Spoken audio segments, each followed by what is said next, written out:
Tonight on KGW News, Salem firefighters save a home in LA as crews from all over Oregon pitch in to battle the devastating wildfires. Coming down here and seeing all the destruction, just knowing you can help a little bit, save one home, kind of means a lot to you. Plus, our Verified team debunks the rumors why no Oregon fire trucks are being turned away and what's happening with these inspections instead. Then, why some think Oaks Park's new plan to add another big thrill ride is bad for the neighborhood. Like this could have many adverse effects on both the people who live here and the wildlife. And later, the Portland students doing something about the environment by planting their own tiny forest.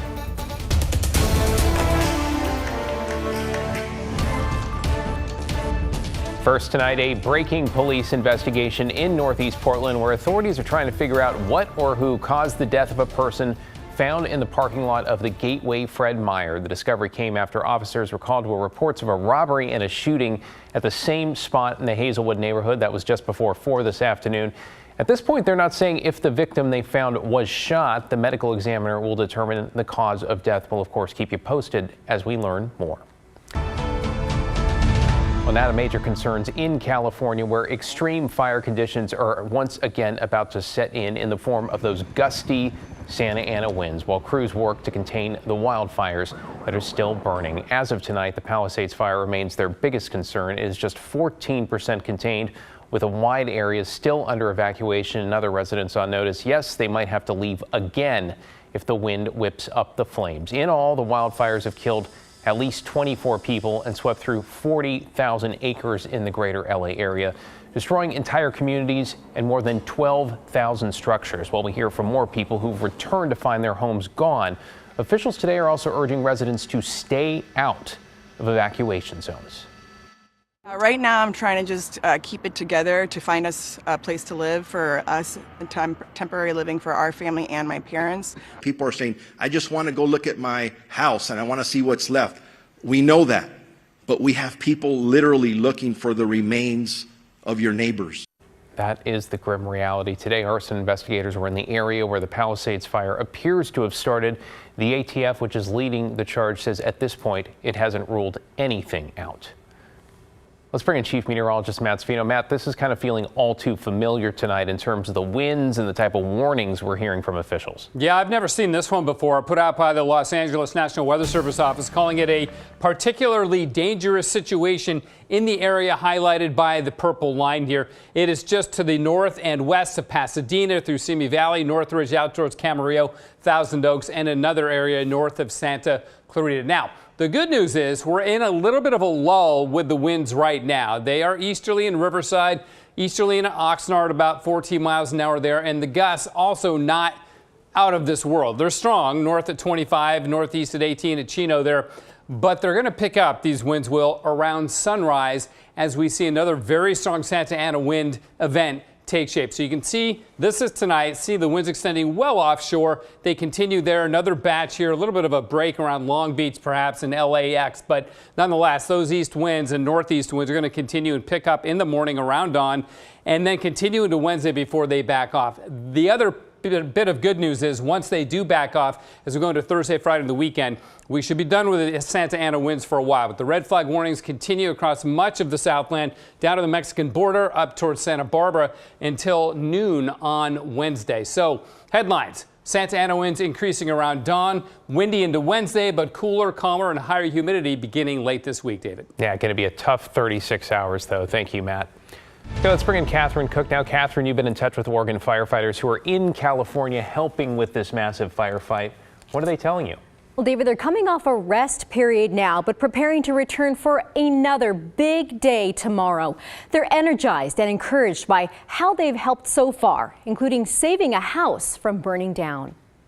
Sublimity, Hubbard, Riddle, and this line just goes on for on and on and on. About 75 pieces of fire equipment fill this parking lot in Santa Monica, and 260 firefighters in Oregon's task force are staying nearby, responding to the Palisades fire.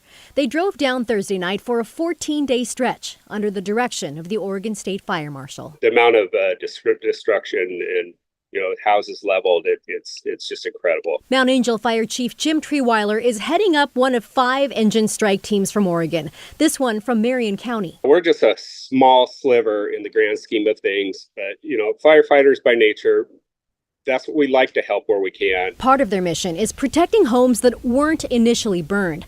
They did just that on Friday when they heard police radio for help. We heard the attic fire and then kind of quickly looked the address up. Turned out we were about 300 feet away from it. So we responded right to it. That's Salem firefighter Michael Latch. He tore down drywall, extinguished the fire, and helped save the house from burning down.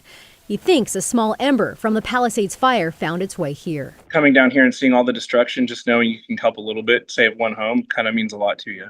So it was a really nice feeling. A feeling he shares with Salem Fire Captain Michael Stewart. My hope is that we can get these fires under control and do our part to help get this back to normal for the people down here. These Oregon crews know what it's like to be on the other side. And the California crews they're helping know what it's like to lend a hand up north. What we've been hearing is a lot. Oh yeah, we were up in Oregon last summer helping with your wildfire season. We're hearing a lot of that. And as the Santa Ana winds kick up once again, everyone in uniform is bracing. Just not knowing what's going to happen. We miss our families, of course, but we've all got homes to go home to, so we got that. All 5 Oregon strike crews will be back on duty tomorrow morning. They're working 24 hours on, 24 off. Briefing is at 7 a.m. They'll get their food, supplies, and assignment for the day and learn where they'll spend the next 24 hours. David? Yeah, which could be a tough one. Hey, we appreciate the work of all our first responders. Thanks, Catherine. KGW has teamed up with the Red Cross to support wildfire victims in Southern California. If you have the means, please consider donating by scanning that QR code or look for the links at the top of KGW.com. You can also donate in person at any U.S. bank branch. Donations will help the Red Cross shelter and feed survivors, provide mental health support, and also help with reunification efforts. So far, nearly 350 of you have contributed, together raising over $44,000. Well, thank you for your kindness and your generosity. To get you caught up on tonight's other headlines now, we're heading into day 5 of the doctors and nurses strike at Providence hospitals, and the hospital group says it is now ready to return to negotiations with union employees at most of its hospitals. Those do not include the largest 2, Providence Portland or Providence St. Vincent, just yet. Leaders say setting up negotiations there are more complicated since they are larger. Today, Providence also filed an unfair labor complaint against the union representing hospitalists, accusing them of delaying bargaining, among other things. The union calls that categorically false. In Vancouver, the I-5 bridge replacement project could now include a cap over part of the highway through downtown. Today, Congresswoman Marie Clusenkamp-Perez announced a $30 million grant from the U.S. Department of Transportation.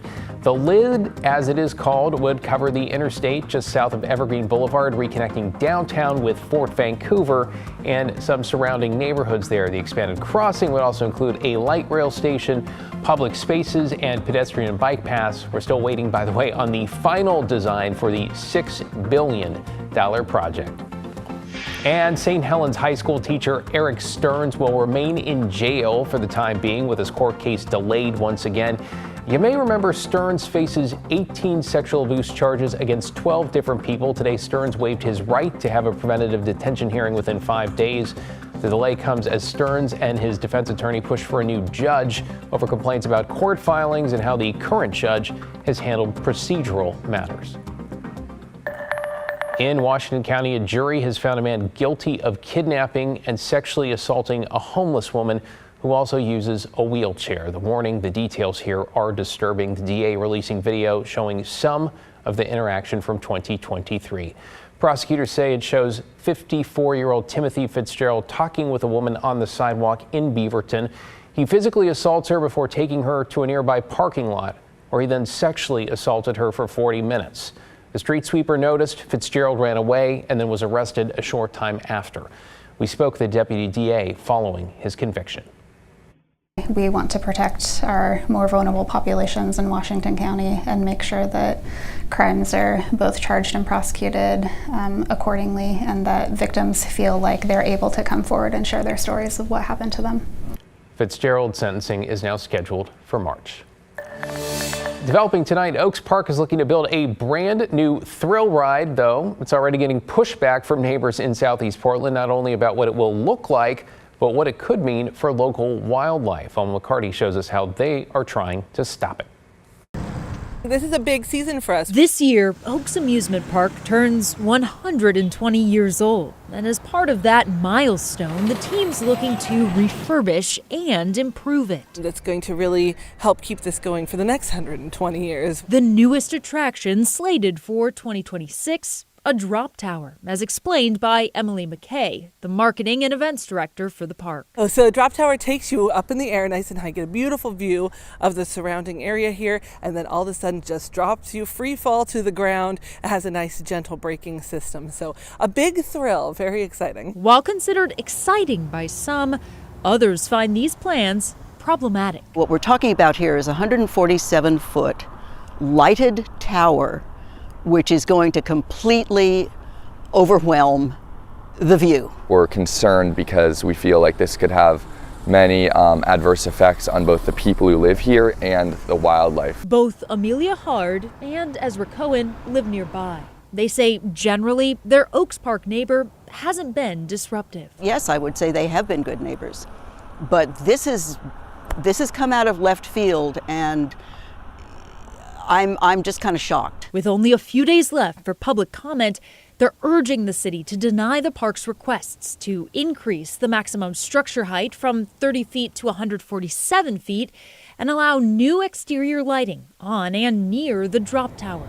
Not only for the benefit of the residents, but for the wildlife at Oaks Bottom. We're really concerned that a really tall tower that shines bright lights into the night and moves could have severe negative effects on the hundreds of species of birds that move through here and live here. But McKay argues Oaks Park operates seasonally, typically open during daylight hours, closing around 7 or 8 most nights in the summer. So there's only a handful of days where the ride light would even be on in the evening when it's not light out. And she points to another structure on the property, a 250-foot radio tower, more than 100 feet taller than the proposed ride. You know, we have a long track record, 120 years of being a good neighbor to our community, continue to have that commitment, and we'll do everything that we can to work with the city to come up with a plan that's good for everybody. Since the park predates a lot of the permitting rules, they've sought historical exceptions before with other rides and construction projects. The city says the public can submit written comments by this Thursday at 5 p.m.